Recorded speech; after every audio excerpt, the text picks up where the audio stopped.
মোবাইলে দেখি খালি কান্না পাগল, একটু সরাসরি দেখে আসি, অনেক কষ্ট লাগে।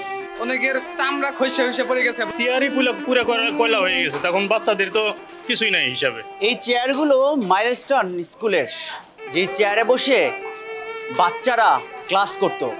বিমান দুর্ঘটনায় এই ক্লাসগুলোর চেয়ারগুলো পুড়ে একদম ছাই হয়ে গেছে, যেখানে কোমলমতি শিশুরা বসে ক্লাস করত। আগুনের তীব্র তাপে চেয়ারগুলো কয়লা হয়ে গেছে। এই চেয়ারগুলো এবং পরিত্যক্ত ভবনের দিকে এখনও তাকালে শিশুদের কান্না ও আর্তনাদের চিৎকার ভেসে আসে যেন। স্থানীয় এবং দূর দূরান্ত থেকে আসা মানুষগুলো এমনই বলছে। বাঁচাও বাঁচাও চিৎকার কানে শোনেন তারা।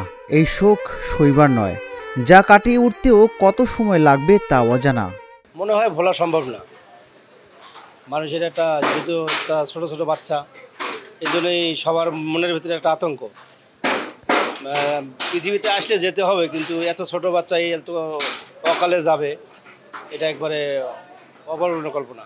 কিন্তু চেয়ার তো কাঠের চেয়ার, যদি চেয়ার এভাবে পুড়ে যায়, আর ওরা তো ছোটো ছোটো শিশু বাচ্চা, তারা তো রক্ত মাংস করে, তাদের হাড্ডিগুলো আরও কত কঠিন নরম।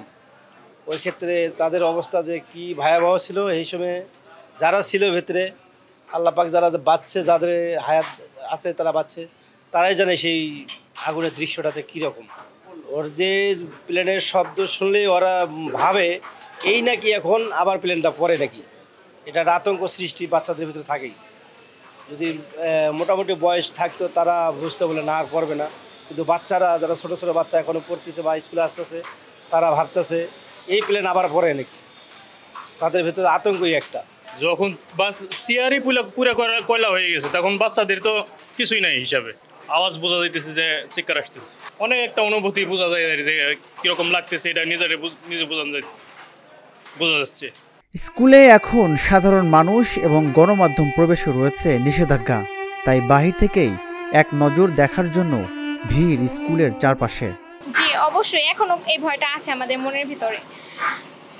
এখানে যত মানুষ মারা গেছে ওইগুলোর মধ্যে কত মানুষ আমাদের ভাই ছিল, বোন ছিল, আমাদের তো পাশে ভাই বোন আছে, তাদের সাথেও তো এরকম ঘটনা ঘটতে পারতো, তারাও তো স্কুলে পড়ালেখা করে।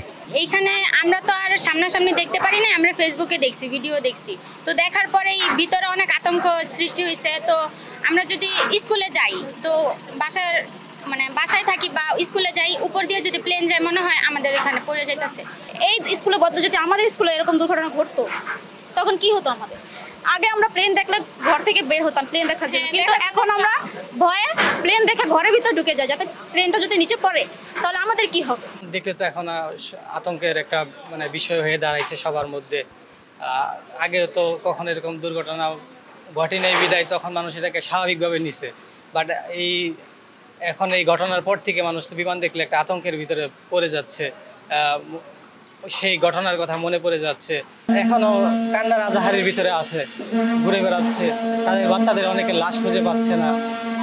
তো বিমানের এই দুর্ঘটনাটা বাংলাদেশের একটি কি হয়ে থাকবে, সারা জীবন মানুষ এটা মনে রাখবে। ঘরে থাকো, কালকে যে মোবাইলে দেখি খালি কান্না পাগল, একটু সরাসরি দেখে আসি, অনেক কষ্ট লাগে। এলাকাবাসীর মধ্যেও চলছে গভীর শোক। অনেকটা নীরব হয়ে গেছে মাইলস্টোন স্কুলের আশপাশ, নেই কোনো কোলাহল। হ্যাঁ, এটা তো কানে আসে, যেহেতু একটা বিশাল একটা দুর্ঘটনা ঘটছে, এটা তো বাচ্চাদের কান্না অলরেডি কানের ভিতরে আমাদের বাসে। আর আমরা তার টানে আমরা আবার বারবার এই জায়গায় আসি, আমাদের মনে আর শান্তি। যদি আমার সন্তান হইতো তাহলে আমার কাছে ওই ইয়াটা আমি কীভাবে বলবো, আমার নিজের মনের ভাষা নাই, আমার মনে বলার মতো ওই ভাষা আসে না। যে একটা দুর্ঘটনা ঘটলো, আর ওটা আল্লাহ পাক যেমন তাদেরকে বেহেশত নসিব করে দোয়া করি, আল্লাহ পাক যারা মৃত্যুবরণ করছে তাদের বেহেশত নসিব করে, আর যারা আহত হয়েছে তাদের কাছে সুস্থ আল্লাহ পাক যেন তাড়াতাড়ি সুস্থ এই দোয়া করি। বিমান দেখলে বাচ্চাদের মনে অনেক ভয় আতঙ্ক করে, বাচ্চারা ভয় ভীত হয়ে যায়। আমাদের কিছু লোক ছিল, ওই কিছু লোক গ্রিল ভাঙ্গা ছাত্রকে বের করছে, কিন্তু অনেক ছাত্র বের করছে আমাদের কিছু লোক, কিন্তু আমরা ওই সময় একটার দিকে আমরা বাসায় চলে যাই।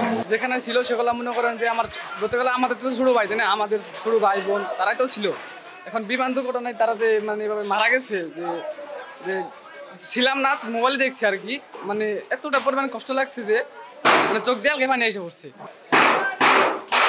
মনে করেন যে জাহান্নামের কি আগুন, হয়তো ওরকমই আগুন জ্বলছে, মানে জাহান্নামে আগুন যত ভয়ঙ্কর সেম ভয়ঙ্করই হয়েছিল ওই সময়।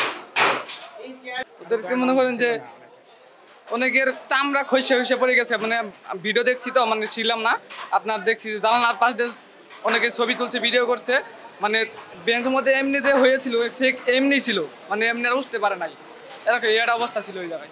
স্কুলের উপর দিয়ে এখন বিমান গেলেই ভয় আর আতঙ্কে সময় কাটে শিক্ষার্থী ও স্থানীয়দের। রাজিবুল ইসলাম, ঢাকা জার্নাল, ঢাকা।